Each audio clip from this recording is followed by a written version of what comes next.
எல்லாருக்கும் முன்னாடி யார் எழுந்திருக்கிறா? பெண்கள் தான் காலையில் எழுந்திருக்கிறாங்க. வீட்டை பெருக்கி தெருவில் தண்ணியை தெளிச்சு சுத்தம் பண்றாங்க. குளிச்சுட்டு டீயோ காப்பியோ போடணும். குழந்தைகளை ஸ்கூலுக்கு ரெடி பண்ணி அனுப்பணும். சமைக்கணும். சமைக்கிறதை விட பெரிய தொல்லை என்ன சமைக்கிறது, ஒவ்வொரு வேளையும் யோசிக்கிறது. அடுத்த தொல்லை பாத்திரம் கழுவுறது.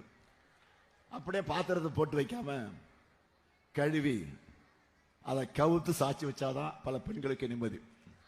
கரெக்டு தானே?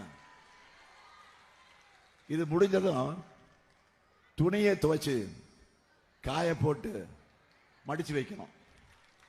மழைக்காலம்னா இன்னும் கஷ்டம். அதுல கூட வீட்டுக்கு இருக்கக்கூடிய ஆண்கள் சட்டை பேண்ட் எல்லாம் அப்படியே போட்டுருவாங்க. பாக்கெட்ல ஏதாவது இருக்கான்னு பெண்கள் செக் பண்ணிட்டு அப்புறம் துவைக்க வேண்டியிருக்கும். வீட்டில் பெரியவங்களையும் கவனிச்சுக்கணும். வீட்டுக்கு தேவையான பொருட்கள் எல்லாம் வாங்கணும். எந்த காய்கறி எவ்வளவு விலை விற்குதுன்னு பார்த்து குடும்ப பட்ஜெட்டுக்கு ஏற்ற மாதிரி எல்லாத்தையும் வாங்கணும். மாவு அரைச்சி வைக்கணும்.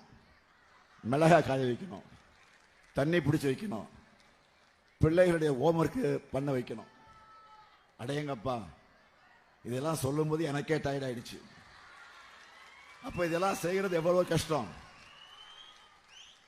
இதெல்லாம் பண்ணிட்டு ஆபீஸுக்கோ தொழிற்சாலைகளுக்கோ வேறு வேலைகளுக்கு போகிற பெண்களும் நிறைய பேர் இருக்காங்க. சமூகத்தில் கூலி தொழிலாளராக இருந்தாலும், டீச்சராக இருந்தாலும், அரசு ஊழியரா ஐடி ஊழியரா இருந்தாலும், நான் இப்ப சொன்ன வீட்டு வேலைகள்லாம் இருந்து பெண்களுக்கு ரெஸ்ட் இருக்காது. இவங்க எல்லாரும் ஒரே ஒரு நாள் ஸ்ட்ரைக் பண்ணா கூட பல குடும்பங்கள் இயங்காது. எந்த ஆனாலும் நிம்மதியா தன்னுடைய வேலையை செய்ய முடியாது. ஆனா உங்க ஒய்ஃப் என்ன பண்றான்னு கேட்டா பல பேர் ரொம்ப சாதாரணமா சொல்லுவாங்க, வீட்டில் சும்மா தான் இருக்காங்க அப்படி சொல்லுவாங்க. இதை மாற்றணும். பெண்கள் இந்த சமூகத்துக்கும் குடும்பத்துக்கும் பண்ற பங்களிப்பை அங்கீகரிக்கணும் என்று நான் கொண்டு வரப்பட்டதுதான் இந்த உரிமை தொகை என்பதை அழுத்த திருத்தமாக குறிப்பிடுகிறேன். 1000 2000 என்பதை கடந்து ரெஸ்ட் இல்லாமல் உழைக்கிற நம்ம பெண்களுக்கு இந்த அரசு தரக்கூடிய ரெஸ்பெக்ட் தான் உரிமை தொகை. முடியவே முடியாதுன்னு சொன்ன திட்டம் இந்த திட்டம். ஆனா இன்னைக்கு 1,31,00,000 பெண்களுக்கு கிடைக்குது.